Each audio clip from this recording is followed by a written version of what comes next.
नमस्कार मित्रांनो, study spark with प्रियावर तुमचे स्वागत आहे। मित्रांनो, आपण सूक्ष्म अध्यापन टाचणवही मायक्रो टीचिंग लेसन प्लॅनची सिरीज सुरू केली आहे। त्यामध्ये आज आपण शैक्षणिक साहित्याचा उपयोग हे स्किल बघणार आहोत, यूज ऑफ टीचिंग एड्स।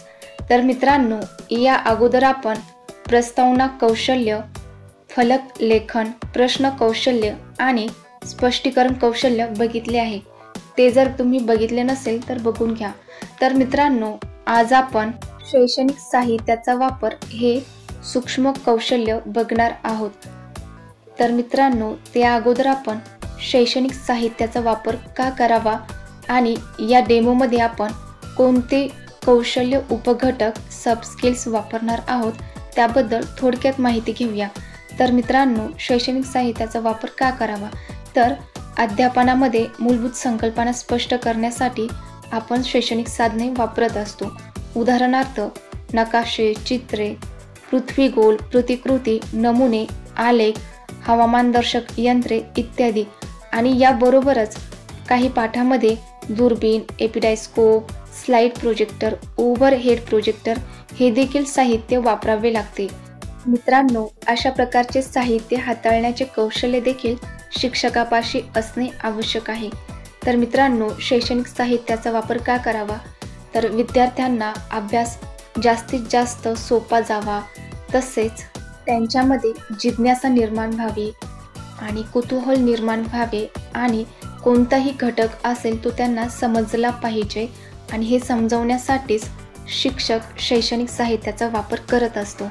तर मित्रांनो, आपण जे शैक्षणिक साहित्य बघत आहोत तर त्याचे 3 प्रकार पडतात, दृक, श्राव्य आणि दृकश्राव्य।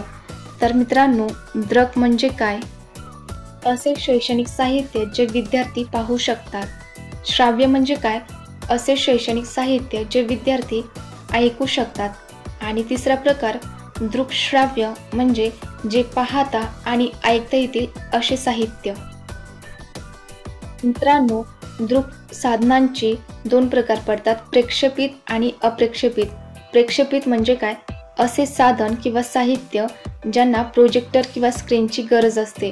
उदाहरणार्थ overhead projector, slide projector, digital projector आणि स्मार्ट क्लास बोर्ड। अप्रेक्षेपित साहित्य म्हणजे काय, नॉन प्रोजेक्टेड व्हिज्युअल एड्स, असे साधन जे विद्यार्थ्यांना थेट दिसतात, त्यासाठी कोणत्याही प्रोजेक्टरची गरज नसते। उदाहरणार्थ जो आपण या डेमोमध्ये वापरलेला आहे, chart, globe, poster, flash card, नकाशा, ग्राफ, फ्लिपबुक आणि पृथ्वीगोल। मित्रांनो, यानंतर दुसरा प्रकार श्राव्य साधन।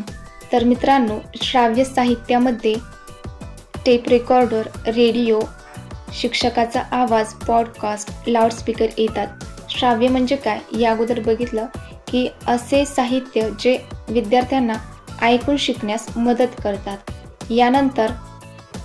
यानंतर शैक्षणिक साहित्याचा तिसरा प्रकार दृकश्राव्य।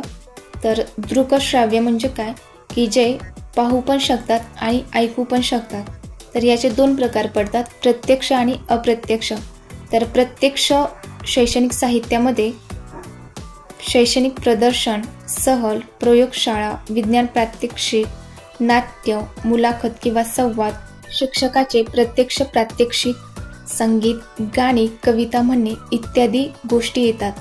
तर मित्रांनो, प्रत्यक्ष दृकश्राव्य म्हणजे काय, तर जेथे शिक्षक आणि विद्यार्थी प्रत्यक्ष उपस्थित असतात व शिकताना दृश्य आणि श्रवण दोन्ही अनुभव थेट होत असतो। मित्रांनो, यानंतर अप्रत्यक्ष दृकश्राव्य साहित्य।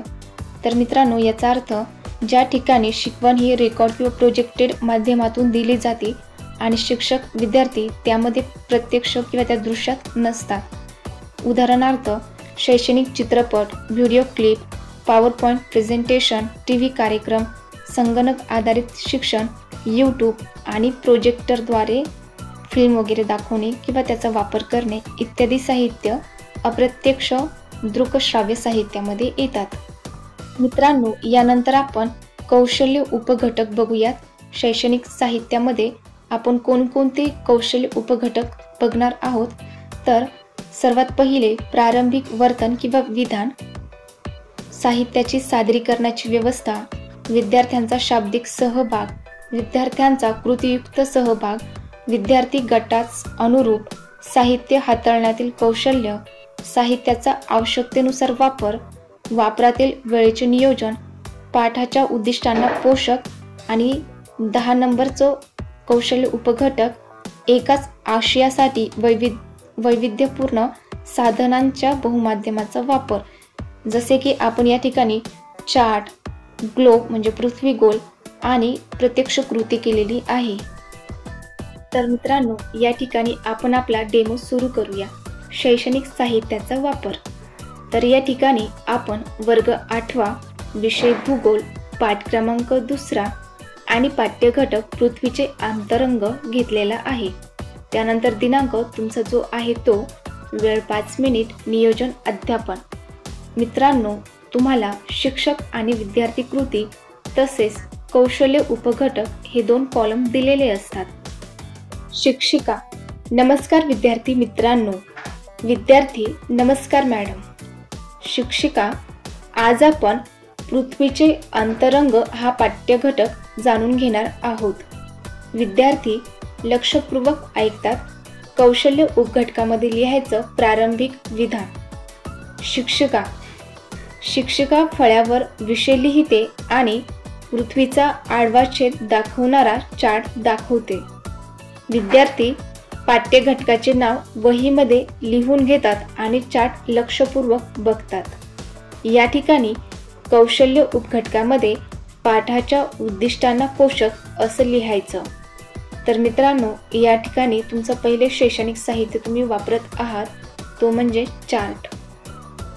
त्यानंतर शिक्षिका ग्लोब दाखवून म्हणतात, ही पृथ्वीची प्रतिकृती आहे, पण तिचे अंतरंग आतून कसे दिसत असेल. विद्यार्थी ग्लोबचे निरीक्षण करतात. कौशल्य उपघटकामध्ये लिहायचं वापरातील वेळेचे नियोजन, कारण की या ठिकाणी सर्व विद्यार्थी निरीक्षण करत असतात आणि याच ठिकाणी तुमचे दुसरे शैक्षणिक साहित्य ग्लोब आहे. त्यानंतर शिक्षिका पृथ्वीच्या अंतरंगाची रचना आपण एका कृतीद्वारे समजून घेऊया. विद्यार्थी लक्षपूर्वक ऐकतात. कौशल्य उपघटकामध्ये लिहायचं साहित्याची सादरीकरणाची व्यवस्था. तर मित्रांनो, या ठिकाणी तुमचं तिसरे शैक्षणिक साहित्य ते म्हणजे कृती.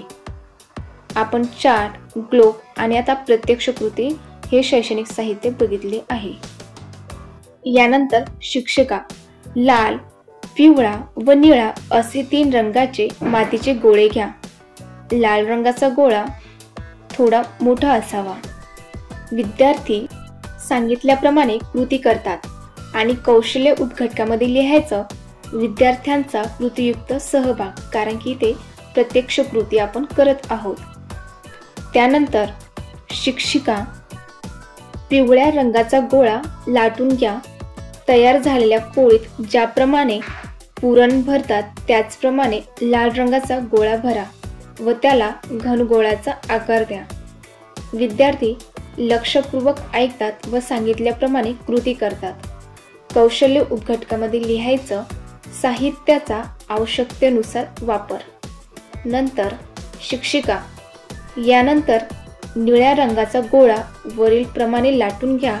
त्यात पिवळ्या रंगाचा गोळा भरून त्याचाही घनगोल तयार करा. विद्यार्थी श्रवण करतात व त्याप्रमाणे घनगोल तयार करतात. कौशल्य उपघटकामध्ये लिहायचं पाठाच्या उद्दिष्टांना पोषक. त्यानंतर शिक्षिका पृथ्वी गोलाप्रमाणे या घनगोलावर पिवळ्या रंगाने वेगवेगळे खंड दाखवा. आता तुमच्या माहितीचा पृथ्वी गोल तयार झाला आहे. विद्यार्थी निरीक्षण करतात आणि कौशल्य उपघटकामध्ये पाठाच्या उद्दिष्टांना पोषक असेच लिहायचं. त्यानंतर शिक्षिका पृथ्वीचे अंतरंग पाहण्यासाठी मातीचा घनगोल बरोबर मधून कापा, जेणेकरून बरोबर अर्धगोल झाला पाहिजे. विद्यार्थी श्रवण करून त्याप्रमाणे अर्धगोल तयार करतात. कौशल्य उपघटकामध्ये लिहायचं विद्यार्थ्यांचा कृतीयुक्त सहभाग. यानंतर शिक्षिका. या प्रकारे त्यामध्ये लाल, पिवळा व निळा असे थर दिसतात, त्याला नावे द्या. सर्वात वरचा थर भूकवच, मधला थर प्रावरण व खालचा थर गाभा आहे. विद्यार्थी लक्षपूर्वक ऐकतात व निरीक्षण करतात. कौशल्य उपघटकामध्ये लिहायचं विद्यार्थी गटास अनुरूप. नंतर शिक्षिका. अशा प्रकारे आज आपण चार्ट, ग्लोब आणि कृतीच्या माध्यमातून पृथ्वीच्या अंतरंगाची रचना समजून घेतली आहे. कौशल्य उपघटकामध्ये लिहायचं अंतिम विधान. मित्रांनो, या ठिकाणी तुम्ही माझं रफ पेज बघू शकता. अशा प्रकारे या ठिकाणी मी फक्त कृती लिहिलेली आहे, विद्यार्थ्यांचा समावेश नाही. मात्र जेव्हा आपण डेमो करत असतो तर त्या ठिकाणी विद्यार्थ्यांचा प्रत्यक्ष समावेश असतो. शैक्षणिक साहित्याचा वापर हे तुमचं कौशल्य संपत्ती. तर मित्रांनो, व्हिडिओ जर आवडला असेल तर नक्की लाईक करा आणि असेच व्हिडिओ बघण्यासाठी आत्ता सबस्क्राईब करा. मित्रांनो, यानंतर लवकरच नेक्स्ट लेक्चरमध्ये भेटूयात. तर आपले 6 कौशल्यापैकी सर्व कौशल्य होत आले आहेत. फक्त चेतक बदल हे कौशल्य बाकी आहे, ते आपण लवकरच घेऊ आणि त्यानंतर सेतू पाठला सुरुवात करू. व्हिडिओ बघितल्याबद्दल धन्यवाद.